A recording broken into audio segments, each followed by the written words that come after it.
The year is 2025. America, still nursing its wounds from the tumultuous Trump era, finds itself once again staring into the abyss of a constitutional crisis.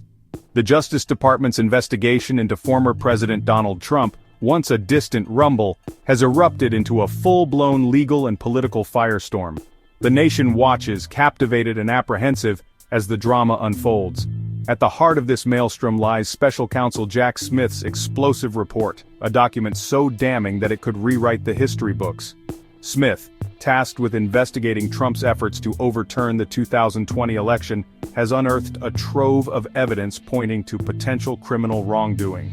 The report, released in part earlier this year, paints a picture of a president desperate to cling to power, even if it meant subverting the very foundations of American democracy. The public's fascination with the case is palpable. Every twist and turn of the legal battle is dissected and debated ad nauseum on cable news and social media. The stakes, it seems, couldn't be higher. For some, this is about holding a powerful man accountable for his actions. For others, it's a witch hunt, a politically motivated attempt to destroy a political opponent. Smith's report is a meticulously detailed indictment of Trump's actions in the aftermath of the 2020 election. It alleges that Trump, fueled by a toxic cocktail of narcissism and delusion, engaged in a multi-pronged effort to subvert the will of the American people. He pressured state officials to overturn election results, spread baseless claims of voter fraud, and ultimately incited the January 6th insurrection. The evidence, according to Smith, is overwhelming. He points to Trump's own words, captured in phone calls and public statements, as proof of his intent. He cites the testimony of numerous witnesses, many of them former Trump allies, who have corroborated the allegations against him. The picture that emerges is one of a president who, blinded by his own ambition, was willing to trample on the Constitution to stay in power.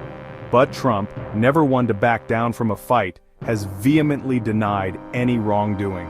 He has dismissed the investigation as a hoax and a witch hunt, orchestrated by his political enemies to silence him and his supporters. He has attacked Smith and his team, accusing them of bias and misconduct, and he has vowed to fight the charges against him tooth and nail. Adding fuel to the fire is the increasingly acrimonious relationship between the Department of Justice and the FBI. The FBI Agents Association, representing over 14,000 active and former agents, has filed a lawsuit against the DOJ, alleging that the department is attempting to intimidate and silence agents who worked on the Trump investigations. The lawsuit centers on the DOJ's demand for the names of FBI agents involved in the January 6th and Mar-a-Lago documents investigations. The FBI, citing concerns about the safety of its agents, initially refused to provide the names, offering instead to provide personnel details with unique identifiers. The DOJ, however, insisted on having the names, raising concerns among agents that the information could be used to target them for retaliation. The DOJ's actions have been met with fierce criticism from both current and former FBI officials, who see them as an attempt to politicize the Bureau and undermine its independence. They argue that the demand for names is unprecedented and unnecessary, and that it sets a dangerous precedent for future investigations. The DOJ, for its part, has defended its actions, arguing that it needs the names to conduct a thorough investigation. The legal battle between the DOJ and Trump is further complicated by the former president's re-election in 2024. As a sitting president, Trump enjoys certain constitutional protections that could shield him from prosecution. The Justice Department has a long-standing policy of not indicting a sitting president, a policy that could tie its hands in this case. The question of whether or not to indict a sitting president is a thorny one, fraught with legal and political implications. Some legal experts argue that the Constitution does not explicitly prohibit indicting a sitting president, and that doing so may be necessary to uphold the rule of law.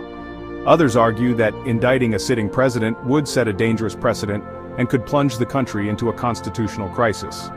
For now, the DOJ's investigation into Trump remains shrouded in uncertainty. The outcome of the FBI's lawsuit, the possibility of a presidential indictment, and the political fallout from the investigation are all major question marks. One thing is for certain, the drama is far from over.